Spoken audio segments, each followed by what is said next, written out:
سوال لکھتی ہے کہ اس طرح میرے خامند نے مجھے طلاق دے دی، تو کہتے ہیں اب آپ اپنے خامند پر حرام ہو چکی ہیں، حلال ہونے کے لیے حلالہ کروانا ضروری ہے۔ حلالے کے بغیر مولویوں کو لگی ہوئی ہے نا، یہ خون لگا ہوا ہے، یہ چاٹ لگی ہوئی ہے، یہ مزہ لگا ہوا ہے۔ آئے گا بھی رسول اللہ صلی اللہ علیہ وسلم کا فرمان آپ کو سناؤں گا کہ اللہ کے نبی اس مسئلے پر کیا فرماتے ہیں۔ یہ تیسرا فتویٰ ہمارے ہاتھ میں اشرف علی تھانوی صاحب کے نام پر لاہور میں جامع اشرفیہ جو بنایا گیا ہے، یہ جامع اشرفیہ کے مفتی صاحب کا فتویٰ ہے۔ وہ فرماتے ہیں کہ اب آپ اس کے نکاح سے نکل چکی ہو، 3 طلاق ایک مجلس کی 3 ہی ہوتی ہیں، آپ اس اپنے خامند کے پاس جانا چاہتی ہو تو حلالہ ضروری ہے، اس کے بغیر کوئی راستہ نہیں، اس کے بغیر کوئی چارہ نہیں۔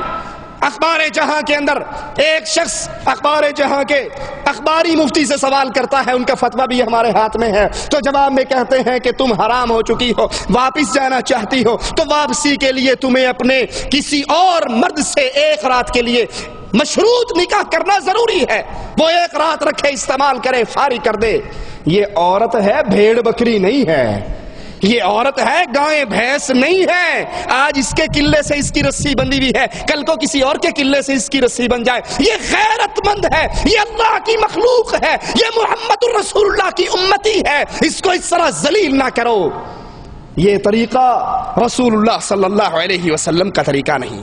مفتیوں کے حوالے آپ نے سن لیے، ان کے فتوے دیکھ لیے، آؤ اب امام اعظم، قائد اعظم، امام الانبیاء، خطیب الانبیاء محمد الرسول اللہ کا فرمان بھی سن لو۔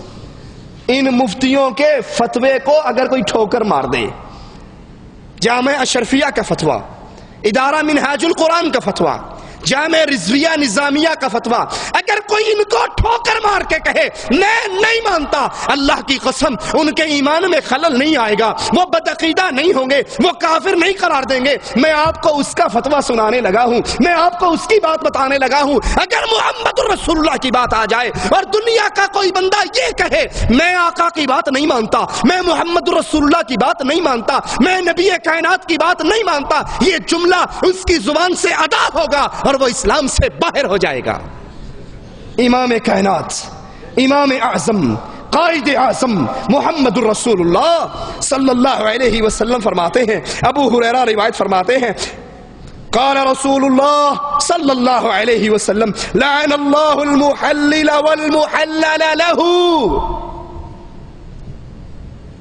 سنن نسائی میں یہ روایت ہے، دارمی میں یہ روایت ہے، ترمذی میں یہ روایت ہے۔ لعن اللہ، اللہ کی لعنت ہے اس پر جو حلالہ کروائے اور اس پر جو حلالہ، جس کے لیے حلالہ نکالا جائے۔ حلالہ کرنے والا، حلالہ کروانے والا، مولوی بھی، پیر بھی، اس کا مرید اور شاگرد بھی، اللہ کے رسول فرماتے ہیں یہ دونوں لعنتی ہیں۔ اور اللہ کی لعنت کا مطلب کیا ہوتا ہے؟ طرد من رحمت اللہ، اللہ کی رحمت سے دوری، پھٹکار ہے اس پر جو حلالہ کرتا ہے، پھٹکار ہے اس پر جو اپنی لا کر مولوی کے منہ پہ دیتا ہے، اجر اخلاتے سویرے دے دیں، اس پہ بھی لعنت ہے۔ کرنے والا بھی ملعون ہے، جس کے لیے کیا جا رہا ہے یہ بھی ملعون ہے۔ دوسری روایت سنیے، عقبہ بن عامر سے روایت ہے، قال رسول اللہ صلی اللہ علیہ وسلم الا اخبرکم بالتیس المستعار؟ قالوا بلا یا رسول اللہ، قال هو المحلل، قال هو المحلل، لعن اللہ المحلل والمحلل له۔ امام حاکم اس کو صحیح فرماتے ہیں، اللہ کے نبی نے فرمایا سنیے، اور صرف سنیے نہیں، ان مولویوں کو سنائیے، ان ممبر و محراب کے وارث، جس ممبر و محراب سے لا الہ الا اللہ کی صدائیں نکلا کرتی تھی، آج ان مسجدوں کے میناروں کے سائے کے اندر حلالہ سینٹر کھلے ہوئے، بدکاری کے اڈے کھلے ہوئے، مدرسے کے اندر 4 کمرے حلالے کے لیے مخصوص کیے ہوئے، وہ حقیقتیں آگے آئیں گی۔ اللہ کے نبی کا فرمان اس کو سنائیے۔ آپ فرماتے ہیں، ابن ماجہ میں یہ روایت ہے، بہقی میں یہ روایت ہے، آپ فرماتے ہیں کیا تمہیں کرائے کے سانڈ کے بارے میں نہ بتاؤں؟ کرائے کا سانڈ، کرائے کا بکرا، مانگا ہوا بکرا، مانگ کے بکری جفتی کروا کے واپس دے جانے والا بکرا، سمجھتے ہیں یا نہیں؟ کرائے کا سانڈ، کرائے کا بکرا مانگا ہوا، کیا میں تمہیں اس کی خبر نہ دوں؟ قالوا بلا یا رسول اللہ صلی اللہ علیہ وسلم، اللہ کے نبی ضرور خبر دیجئے، وہ کون ہے؟ فرمایا وہ حلالہ کرنے والا، وہ حلالہ کرنے والا جو اپنے مدرسوں میں بیٹھ کے فتویٰ دے رہا ہے بیوی حلال کروانے کے لیے حلالہ کروانا ضروری ہے، وہ حلالہ کرنے والا، سنو، حلالہ کرنے والا کروانے والا دونوں پر اللہ کی لعنت برستی ہے۔ حضرت عمر رضی اللہ عنہ وارضہ فرماتے ہیں میرے پاس جو حلالہ کرنے والا مرد اور جس کے لیے حلالہ کیا گیا ہے اگر یہ لائے جائیں گے تو میں دونوں کو سنسار کر دوں گا، زنا کی حد قائم کر کے ان کو سنسار کر دیا جائے گا اگر امیر المؤمنین عمر ابن خطاب رضی اللہ عنہ وارضہ کے پاس کوئی حلالے کا کیس لایا جائے گا۔ عبداللہ ابن عمر رضی اللہ عنہما حلالے کو زنا کہا کرتے تھے۔ ابراہیم نخعی فرماتے ہیں یہ نکاح باطل ہے۔ امام مالک فرماتے ہیں اگر زوج ثانی نے عورت کے زوج اول کے لیے حلال ہو جانے کی غرض سے نکاح کیا تو یہ نکاح فاسد ہے اور زوج اول کے لیے حلال بھی نہ ہوگی اگرچہ زوج ثانی نے ہم بستری بھی کر لی ہو۔ شیخ اسلام ابن تیمیہ رحمت اللہ علیہ فرماتے ہیں تمام صحابہ کا اتفاقی مسئلہ ہے، تمام صحابہ کا اجماع ہے اس مسئلے پر کہ حلالہ کا نکاح حرام ہے۔ شیخ محمد عبدہ فرماتے ہیں حلالہ کا نکاح متعہ سے بھی بدتر ہے اور زیادہ خرابی اور بے حیائی کا باعث ہے۔ حلالہ ایسی بے غیرت چیز ہے جس کا تصور کوئی شریف و نفس نہیں کر سکتا۔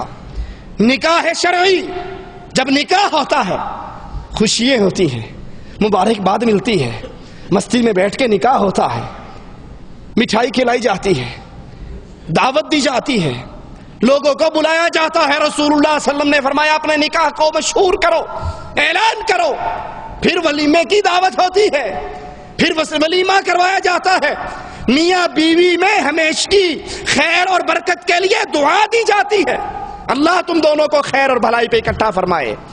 یہ نکاح شرعی ہے، لیکن نکاح حلالہ، نکاح شرعی میں خوشیاں ہیں، یہاں پہ ندامت ہے، وہاں پہ اعلان ہے، وہاں پہ اطلاع ہے، وہاں پہ دعوت ہے۔ یہاں رات کے اندھیرے میں لاتے ہیں، مولوی کے بند حجرے میں بٹھاتے ہیں اور تاریکی کے اندر مولوی کے اندر خوشی کے لڈو پھوٹ رہے ہوتے ہیں، وہ خوشی میں پاگل ہو رہا ہوتا ہے، عورت بے غیرتی کے جام پی رہی ہوتی ہے اور ہر طرف ندامت کا دور دورہ ہوتا۔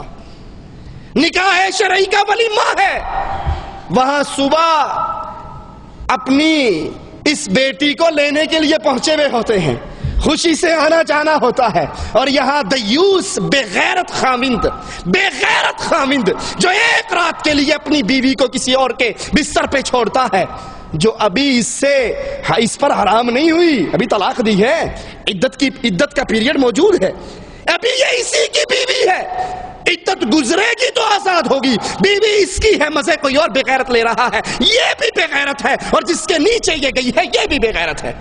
یہ رات کو جا کر اس کو لینے کے لیے پہنچ جاتا ہے کہ صبح واپس کر دو۔ آئیے، یہ بدکاری کا سامان پیدا کب سے ہوا؟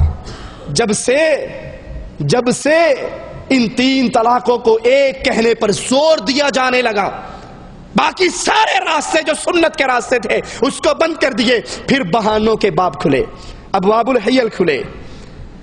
اللہ اکبر۔ فقہ حنفی کی مشہور کتاب در مختار کے اندر ایک عجیب حیلہ بیان کیا گیا اسی حلالے کے ناطے سے، سنیے ذرا آپ بھی۔ کہا اس کا لطیف حیلہ یہ ہے کہ اگر نکاح کرنے والا نکاح کرے اور نکاح کرنے سے پہلے اپنی بیوی کو یہ کہہ دے کہ اگر میں نکاح کرنے کے بعد تجھ سے جماع کروں، ہم بستری کروں، تو تجھے طلاق بائن ہے، اس طرح نکاح بھی ہو جائے گا، جماع بھی ہو جائے گا، طلاق بائن بھی ہو جائے گی، یا پچھلے کے پاس جانے کے قابل بھی ہو جائے گی۔ آئیے رسول اللہ صلی اللہ علیہ وسلم کا فرمان مبارک سنتے ہیں۔ رسول اللہ صلی اللہ علیہ وسلم، یہاں پہ یاد رکھنا انہوں نے کیا کہا، نکاح کرنے سے پہلے یہ ہیلا کر لے کہ اگر میں جماع کروں گا تو تجھے طلاق بائن ہے، اور آتی وہ اسی کام کے لیے ہے۔ رسول اللہ صلی اللہ علیہ وسلم فرماتے ہیں لا طلاق قبل نکاح، لا طلاق